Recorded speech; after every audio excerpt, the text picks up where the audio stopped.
Hello dear students, today we are going to discuss the topic, the schoolboy. That is the 5th chapter from your book, Honeybee. But before going into detail about this chapter, let me ask you a few questions. Do you find your school very interesting or boring? If it's interesting, then why? And boring, then why? And what is your opinion about attending the continuous classes one after another? Do you not find it very burdensome? So let me know how you want to make your school very interesting. And I want to share with you something that in the winter session mainly, my students they request me, ma'am, let us go to the field and have classes under the warm sun and we'll enjoy. And sometimes also I accept the request and we used to visit there in the field, and I along with my students enjoy the warm sun while studying there. Can you recall this kind of system of education that you may have studied in your history? That in the open sky, surrounding the green trees with the soothing breeze and the songs of the birds? Definitely, you can remember because you have studied the system that is the Gurukula system. Next slide please. That is the illustrated text, the schoolboy, that has been illustrated by William Blake. Let us go to the Gurukula system of education. Next slide. So what is the ancient system of education? That is the Gurukula system. Let us move backward to the 5000 BC, where the student or the shishya, the disciple, they used to visit the house of their gurus or the teacher. They used to stay there till they complete their education. And they used to do the work, each and every work of their own, and they used to serve their gurus also apart from learning. So this mundane work, what they used to do for their gurus, it is not mundane or not very ordinary, because this task helped them to regulate discipline, to regulate self-discipline and self-dependency. And this form of education continued till the Britishers come in different subcontinents of India. Next slide. So you can definitely refer to or contextualize this kind of system with your JNV system of education. Yes, definitely, because you too also came to the house or the school where the teachers are there with you, and you leave your family and you studied here till you pass your class 2. And then you also keep on doing your own work. From class 6 you came here in a very early age, and from there you started doing your own work. You become self-disciplined and you become independent.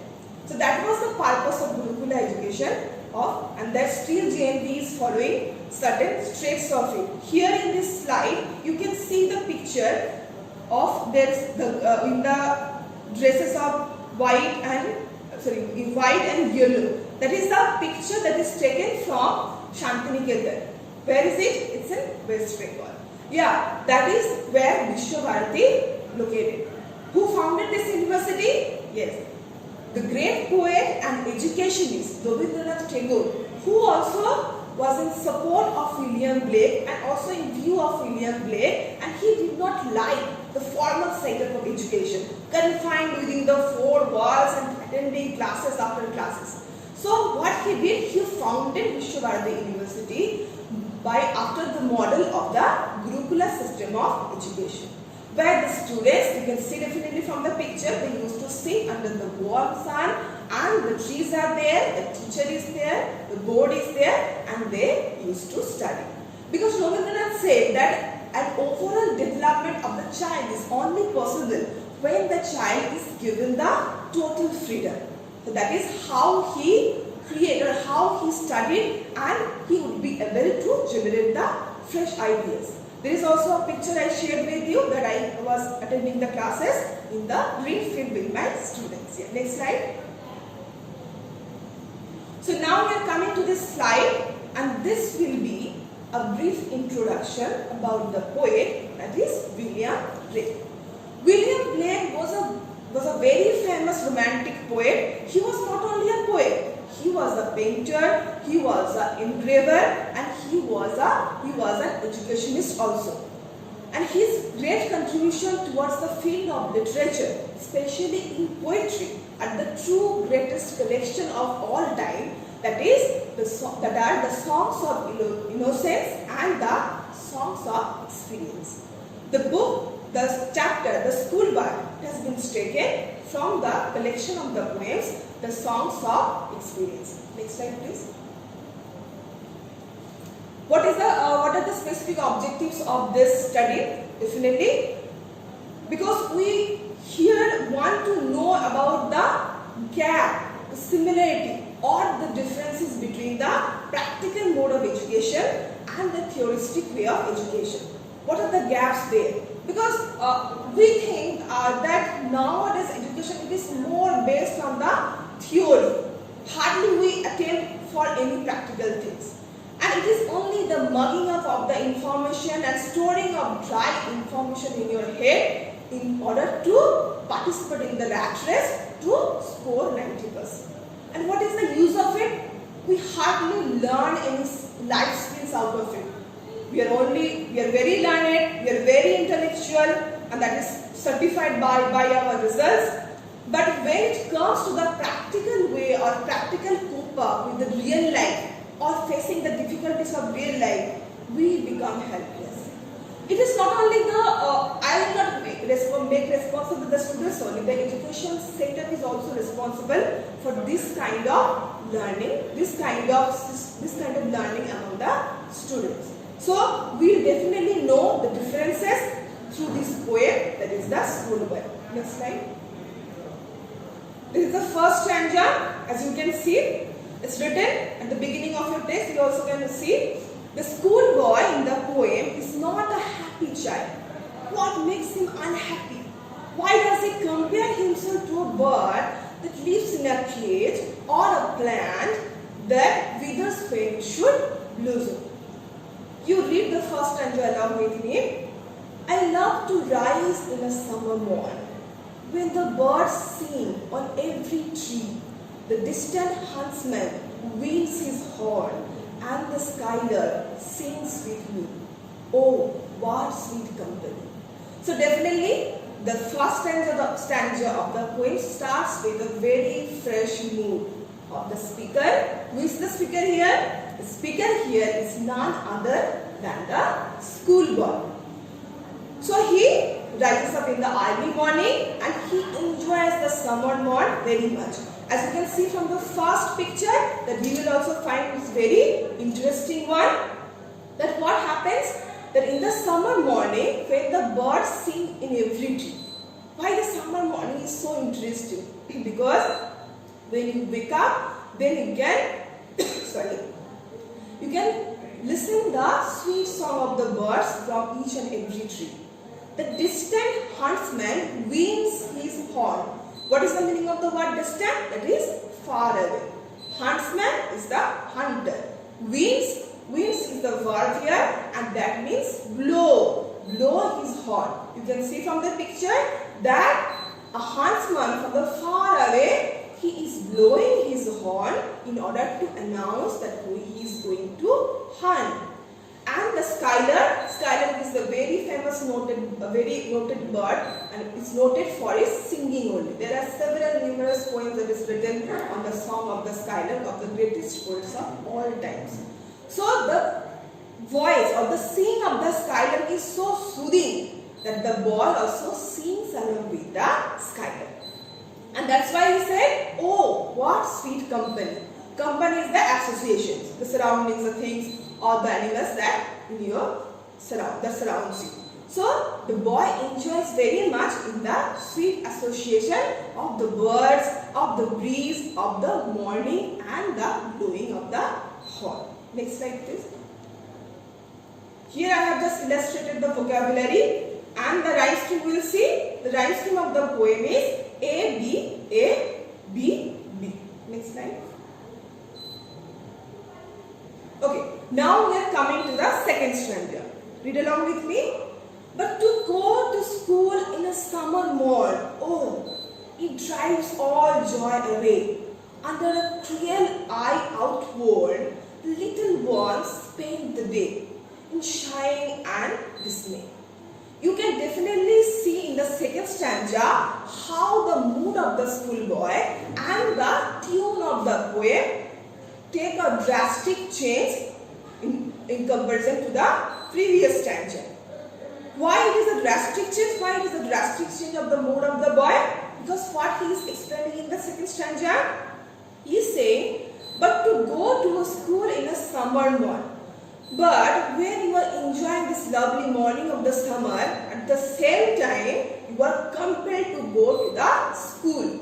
Leaving the sweet company, you are compelled to go to the school and attend the classes, being confined within the four walls and continuous study.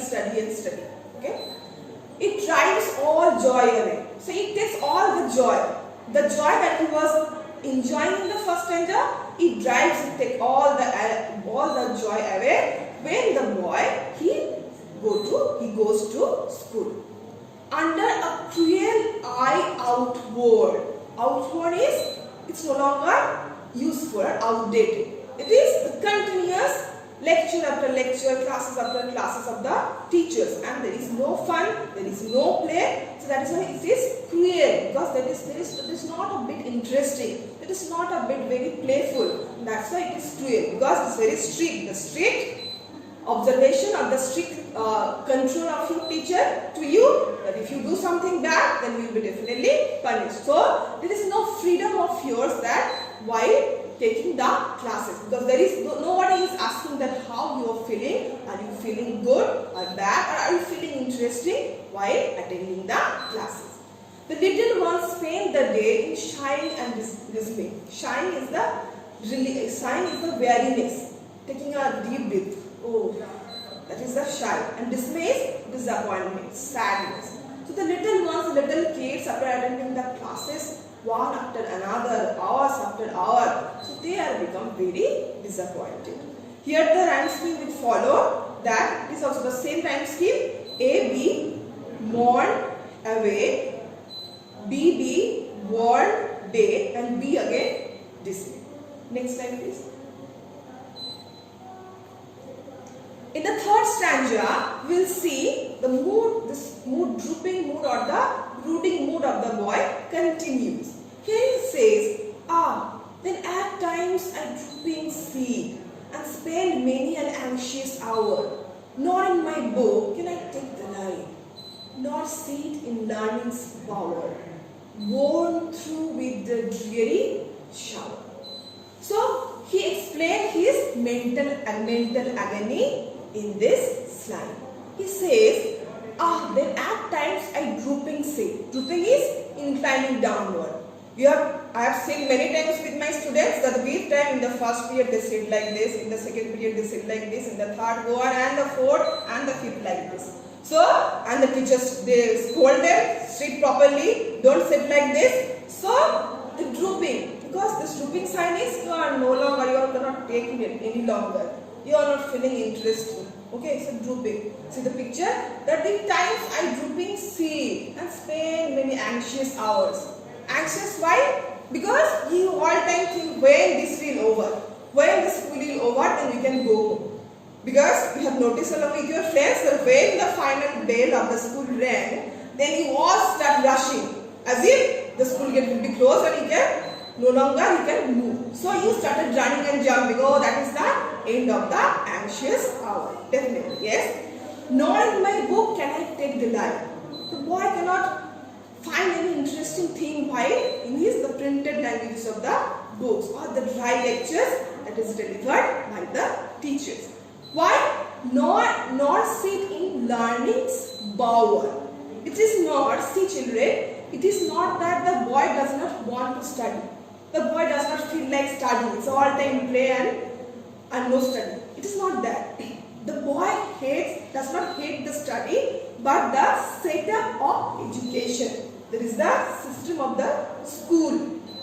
Because not sit in learning's bower. What is the meaning of the word bower is here? That is a shelter. As you see, the meaning is written there. In a garden made with the three boughs and vines twined together. You see the picture, the bower here. So that is a natural gate, a natural shelter. It is not the artificial one or made out of the concrete cements of the cement walls. It is the natural one, a spontaneous one. So here the learning process. You see, children, that is the metaphorical use of the language employed by William Blake. He said that while studying in the school, it is not the natural process or the spontaneous process of learning, because it is not the natural shelter. The school, the confined walls, that is not the natural shelter or natural source of learning. Worn through with the dreary shower. Worn means you get tired with the dry shower of the information. Yes, because in today's education system, the knowledge has been replaced by the storing up of the information. There is no delight in learning. It's only marking up and then vomit in your exam. So there is no learning. It is only just the mechanical process. Next slide, please. The rhyme scheme also same in the stanza. Now we are coming to the fourth stanza. Here the poet has used the metaphor of a caged bird with the bird. You will see the comparison. I think you definitely know, you come across the figures of speech metaphor, because metaphor is the comparison, implicit comparison between two dissimilar things. Here you see in the fourth stanza, it's goes on like this. How can the bird that is born for joy sit in a cage and sing? How can a child, when fears annoy, but droop his tender wing and forget his youthful spring? So here the boy asks the question to the readers, to the parents, to the system of education. How can a bird that is born for joy sit in a cage and sing? So a bird definitely, because whenever we try to talk about freedom, we refer to the bird. Why? Because it is so free. The wings are there, this freedom. Its place is the open sky. Its place not in the cage to be confined. It may be very decorative for you to see the bird and let him sing and to be entertained by, but the cage is not the place for the bird. It doesn't have any freedom. What is the purpose of its wings then? If it cannot fly, if it cannot taste the freedom in the sky, then what is the purpose of having the wings? It is as if someone has cut his wings and put it into the cage. How can a child when fears annoy? So in the same way, see children, that the schoolboy has compared himself. That when a schoolboy, when the child, if his fears is all time scared, all time irritated, okay, this study, that study, and how we have to do this and how we have to participate there. So, but droop his tender wing. In the process of mechanical education, in the process of formal setup of education, the wings, the free wings of the boy, here the wings means the free ideas, the fresh energy of the boy that drooped, that cut down, that inclined downward, because it is not given the freedom. The boy is not given the freedom to act in his own way, to enjoy his own task, to enjoy his study and forget his youthful spring. Because when the bird is in the cage and when the boy is not given freedom, the two similar things, and that definitely is helpful, at all helpful for their development. So here you can see the metaphor, the bird that is born for joy sit in a cage and sing, that has been compared with the boy who is compelled to go to the school. Here the rhyme scheme is the same, the rhyme scheme follows A, B, A, B, B. Next slide please. Okay. Now in the fifth stanza, there is a very significant slide, as you have seen show the picture in the background. Then in the fifth stanza, the boy, he says, "Oh father and mother, if birds are nipped and blossoms blown away, and if the tender plants are stripped of their joy in the springing day by sorrow and cares dismay. So now the boy, he is requesting to his parents, to the readers. It's his appeal to the parents. He wants to make them understand. He wants to make them understand his mental condition, his mental agony. What he says, and he also, again, the poet has also used the metaphor here to highlight the mental agony of the schoolboy. Here the boy says, "O father and mother, if birds are nipped and blossoms blown away." What is the meaning of the word nip? That is to destroy something at the very beginning of it. Bird is a small part, that is the before the blossom, there is the bud, and then it turns out to blossom. Nip is, I said, right, to destroy something at the very beginning. If the little bird that has been destroyed, you just take it out from the tree, and then can it blossom? No, it cannot blossom. It is the before blossoming, the journey of before blossoming into a flower, it has been destroyed. Then the bird keeps on saying, "And if the tender plants are stripped of their joy in the springing day by sorrow and cares dismay." Stripped is making bare, making naked. So tender, soft, delicate plants, the small one, the delicate plants. When in the time of the spring, it is the time for the development or the growth of the little plant. So in such a springing time, when the plant should grow, at that time, if the leaves and everything that is a bit straight, in order to make it bare, then how it can grow? It can never grow. It can never grow to be a full plant. And that will be the death or the destruction of the tender plant bare. So in the same way, the schoolboy says that if a little child is deprived of his freedom, if there is nobody to listen what he wants, because he wants to listen to everybody, and it is not also children, that it's not that the boy's problem, that it's not that he is also not in a mood of listening, but how the way he is compelled to listen, the way he is compelled to study, the mechanical process, that is the problematic for the boy. He does not find the spontaneous one, the natural process to be engaged in. In the same way, the fifth stanza we have seen the rhyme scheme, that is A, B, B, and the metaphor that has been used. I have already told you that the tender planet with the boy and the bird with the bird that has been destroyed, that has been compared with the boy who is compared to go to school. Next stanza. So now the sixth stanza and the final one, that ends with a rhetorical question. It is projected towards the leaders and towards the teachers and the system of education. That he says, or he asks, the boy asks, "How shall the summer arise in joy, or the summer fruits appear?" So summer is the time when you see all the fruits, the rainbow of fruits. As I have shown you in the picture, that is the rainbow of different juicy fruits, and that is the time of the summer, when it is the development of the fruits that has become very juicy.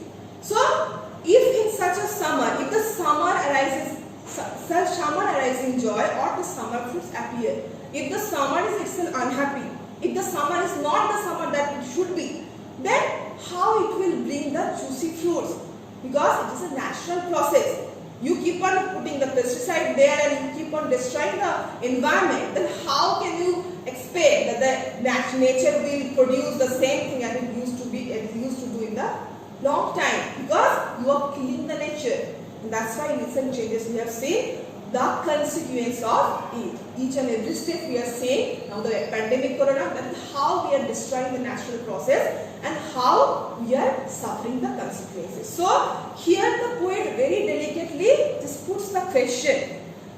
It's not only the natural process, to the natural process of education, because education makes you to understand the world If you are educated and the next day you are a learned person and next day you are gone and cutting all the plants, you are harming others. So what is the point of it? Is it an education? The person we see learned, we call them learned, we call them wise. Are they one? Because their action does not project so. So what is the education system? What is the meaning of education system now? It only refers to the degree or the meaning of the information or storing. So here the writer William Blake wants to say this thing. So education should be like real education from the natural processes in the natural way, so the children can learn the life skill instead of mugging up the information to score 90%. Next one. Here I concluded this lecture with a quote of Albert Einstein. He said, "Education is what remains after one has forgotten everything he learned in school." So what a funny thing that Albert Einstein said, that whatever you will forget, if you forget everything that you have learned in the school, then only you can say yourself that there is something that remains called education and you have learned it. Why he said so? Because that is a basic, very basic thing. Because in the school system or the basic education system, we only process certain systems mechanically. But when we finally apply it, what is the final challenge? When we face the real world. Because the theory that you read in your books and when you face the challenges in your practical life, that is the real education. He is not discarding the fact that theory doesn't matter, but definitely theory matters. But the more important thing is how you are going to face the practical world, how you are going to face the practical challenges without giving up. So that is what the education is, and how the life skills, your natural process of learning that teaches you what education and how you are going to enjoy this learning, this fruit of education while sitting in the learning bowl. Next slide. Here are three questions I have given. These are the questions that will definitely help you to understand the chapter very clearly. The questions are like this. Why does the boy compare himself to a caged bird? Why does the boy compare himself to a plant? The boy is dissatisfied with the study or the setup of the school. Explain. What message does the poet want to convey through the poem? So these are very important questions, and that will definitely help you to understand the chapter more clearly. So now I want to end the chapter. There is some I want to acknowledge some important links. These are the links that where I have taken the images and the certain important data. The final slide, please. So I want to end this lecture with this very beautiful quote or observation of Rabindranath Tagore. He said, "And for that, they must be trained not to be soldiers, not to be clerks in a bank, not to be merchants, but to be the makers of their own world and their own destiny. And for that, they must love all their faculties fully developed in the atmosphere of freedom." So that you can see the pictures also, that when the children are given the total freedom, they can only fully learn their destiny. They will be maker of their own destiny, and they will not turn something that they do not want to do. Whatever they will try to be, they will be the makers of their own destiny. They will not be the victim of a certain system of education. So definitely this chapter is, when you are reading the chapter, this stanza, you will feel it very simple, but there is a very important message that William Blake wants to convey through this poem. I hope you will go through the chapter and you will learn. Thank you, students.